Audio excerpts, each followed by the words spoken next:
The thing that made you reliable is the thing that made you copyable. This cohort of people, you got the job hoppers, 2%, and you got the people who've been loyal for 13%, 13 points. Nobody was expecting that, okay? Nobody was expecting that at all. The Richmond Fed did something smart in this study. Most reports lump every worker together and give you one average. These folks, what they did was they split us into 3 groups by how we actually move through jobs over a lifetime.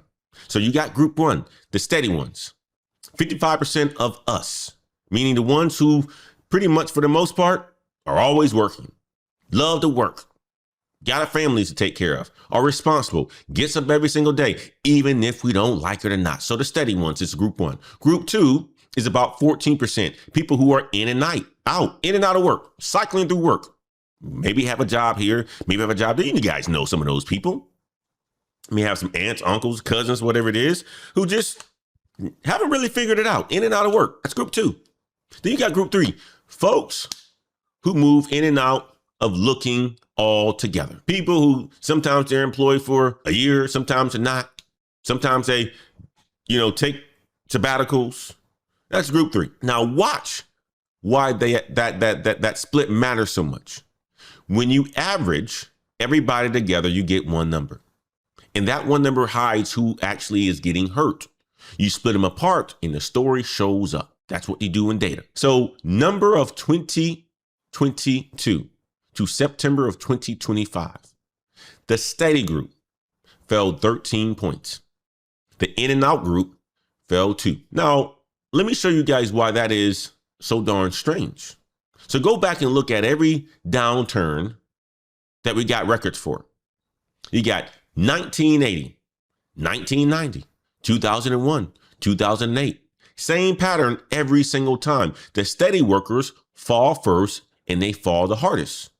Then the in and out workers follow on. That is what a recession looks like on paper. Well, this time the steady group fell 6 times harder than the other groups. And the other group barely moved at all while the economy was growing. So think about that with me for a second. Growing economy and the most reliable workers in it are having the hardest time. That combination is not supposed to happen. That is not supposed to happen at all. But that is what's happening. That's what the data is showing right now. The most reliable people are the people that is hurting the most. So what is causing it? Well, they ran the same data a second way. And this part is the clever part. So I want you guys to pay close attention. They did not survey a single CEO. They did not ask anybody what they think AI is doing to jobs. They went and got patents, the actual filings companies submit that spell out what these systems can do. Then they lined up those filings up against what people do all day at work. And then they asked one question: how much of your daily work is already written down in somebody's AI patent? That is what they mean by exposure, not opinion. Paperwork. So January through March of this year, jobs with the least overlap, 27.8% of them found work. Jobs with the most overlap with these patents, 24.4%. Now, 3.5 points sounds like nothing on paper. But remember what I told you guys at the top of the show, the whole swing between a good year and a bad one is about 10 points. So 3.5 of that is the third swing, just for being in the wrong kind of work. And here's the part that got me. Before 2023, those lines moved together, the same shape, the same direction. And it did not matter if a computer could do the job or not. And then you got ChatGPT that went public and they split apart. And then they never came back together. Never. Once AI came in. Now put the two findings side by side. The steady worker is getting hit the hardest. And the jobs the patents describe are getting hit the hardest. Patents, jobs, people in those jobs that those patents are there are getting hit the hardest. Same exact people. Because what made you steady is simple. You learned the job. You ran it clean for years. You got comfortable. And a job that you can run clean for years and get comfortable in is a job that somebody can write down. And a job that somebody can write down is a job that ends up in a patent. The thing that made you reliable is the thing that made you copyable. God dang, ain't that something? The CNBC economist is making the same argument. And what he says in this video is this. If AI keeps taking jobs, the Fed may have to cut interest rates. Cutting rates makes borrowing money cheaper for companies. And cheaper money is supposed to make them hire again. But that takes months, maybe a year. And it does not go back and give you your 13 points. So do not sit around waiting on Washington to fix your job search, guys. It's basically what I'm telling you, okay? Do not wait for Washington to fix your job search. Do not wait for the Fed to do any of that.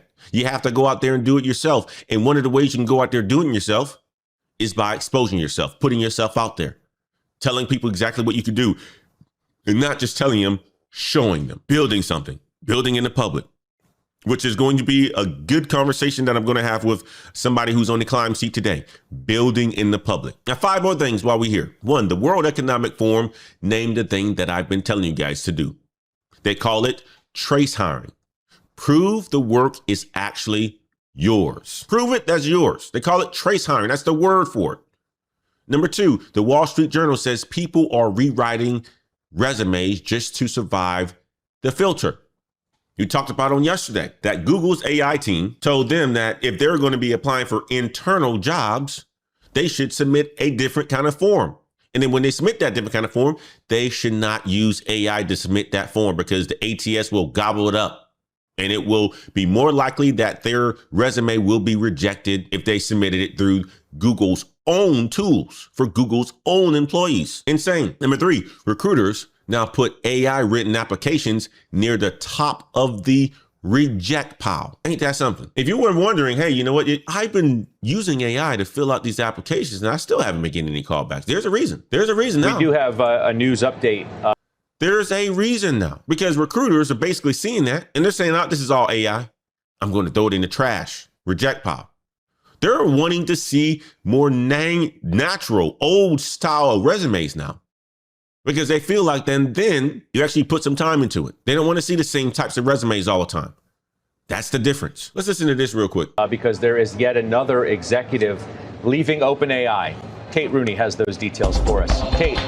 Scott, so this is the latest shakeup in OpenAI's leadership team. Chief Revenue Officer Denise Dresser is going to be leaving OpenAI after less than a year. She joined back in December and was a massive hire at the time, CEO of Slack.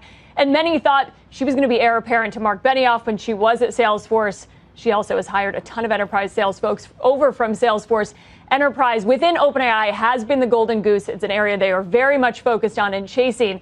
The company now appointing Dali Rajic as its new CRO. He was most recently president and COO of cybersecurity company Wiz, which was, of course, recently acquired by Google. OpenAI says they now have more than 2 million businesses, double from a year ago. So clearly, Denise Dresser has helped scale this business. But I mentioned the shakeup.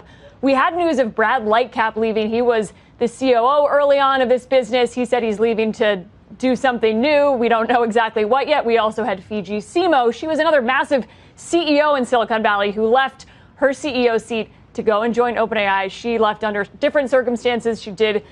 OpenAI has been losing a lot of people, guys. They've been losing a lot of people as of late. I came across a Business Insider article and said there was about 16 people that have left OpenAI in the recent year. 16 big time people too. And Denise is the latest one. She was brought in December of 2025. It is August of 2026, less than a full year, and she is out doing something else. I wanted to bring you guys up to speed on the changes that's happening at OpenAI. You can see the article right here. Here it is right here. 12 executives who left OpenAI in 2026. Denise is the latest one. Lots going on. 12 leaders in 1 year. This is a person who came from Salesforce. And if you go and look at OpenAI on LinkedIn, you see how many people, because you know how in LinkedIn, you can see how many people worked at a certain place. You go look at their sales staff. A lot of them came from Salesforce, and she brought them all in. Now they got a new CRO. You got a new CRO coming in, interim CRO anyway. So changes that's going on in the tech world, OpenAI, new CRO. Now, number 5, where the jobs actually went in July. This is a U.S. Labor Bureau the U.S. Bureau of Labor Statistics. Let me say that the right way. Employment situation summary for August the 7th. Why am I bringing this up? It's because we talked about the negative 23,000 jobs that was created in the month of July. Well, where did the jobs go? Government down 53,000 jobs. Restaurants and hotels down 40,000. Retail down about 19,000. And on the other side, construction is up 22,000. Healthcare is up 22,000. Trucking and warehousing is up almost 10,000. So you got offices shrinking, buildings and hospitals and warehouses are hiring. Remember that when we get to segment 4, okay? Just remember that. And for the folks who are watching this from the ETTU channel, this is the reason why I created the latest videos that I did. And I talk about the top 10 jobs from every industry that needs people. And what do I talk about? Warehousing, nursing, healthcare, construction. Those are the top industries that's in that video. And you can make a whole bunch of money doing it too. Now, a lot of people commented on that video and said, I don't want to work that hard. I think that's the challenge that we're seeing right now. A lot of people just don't want to work hard. Negative 23,000 is what it is. If that number landed for you guys and you're looking for work, but you also know that there's work out here, I got something for you guys. The protection playbook, the career protection playbook in the Daily Climbs newsletter. It is absolutely free. Go to nextionheights.com. This is the newsletter that you will get every weekday at 11:30 a.m. Central, and it has everything that we talk about on this show inside of it. Cam is going to drop the link in the chat. And also, the Career Protection Playbook will tell you exactly how close your current position is to AI or your future position is to AI. It is updated for the second half of 2026. Go and grab it, okay? Let's get into the second segment that I want to get into today. So 13 and 2 was the first numbers that we talked about. Now, let me put two faces on that 13 and 2 because both of these men talked to Business Insider this morning. We're going to talk to the 13 person and we're going to talk to the 2 person. I came across an article from Business Insider called Career Regrets. Check this one out. Put this one on the screen for you guys. Career regrets that 10 tech workers share what they wish they'd done differently. The first one is Mike Kosteritz, 31 years at Microsoft, early 60s, lives in Oregon. He was laid off last year. You think about it, 31 years at Microsoft? This is a person that never missed a paycheck. This is the person that was Mr. Reliable. The person that did everything right. You know how parents told us like, hey, you know what? You should go and work at a company for a long time, especially if you got baby boomer parents. No, you need to stay there for a long time. You don't need to be job hopping like that. That's what Mike did. He did it the right way. 30 years at Microsoft. Laid off last year. He says he stayed loyal to the Microsoft brand and the Microsoft company. He's seen CEOs come, CEOs go. He's seen the company change multiple times. He said Microsoft had been good to him since the 90s. He says he kept believing loyalty was a two-way street. Then he says this, quote, the market shift hit me anyway, loyalty or not. That's what he's basically said. Now hear what the man is actually saying here. He is not saying that he made a mistake at work. He is saying he was playing by a rule book that stopped being true. His regret is not that he got cut. His regret is that he never tested the market while he still had the job. He never found out what he was worth until the day he had to know. And I want y'all to hear the second half of this because he landed a job. He's a senior director of product management at Nike right now. So this is not a horror story for Mike. But it is a lesson with an ending. But look at him against that study. 31 years of never missing a check. He is the 13 number. He is the exact man in that data. That is not him falling. That is the rules changing while he was following him.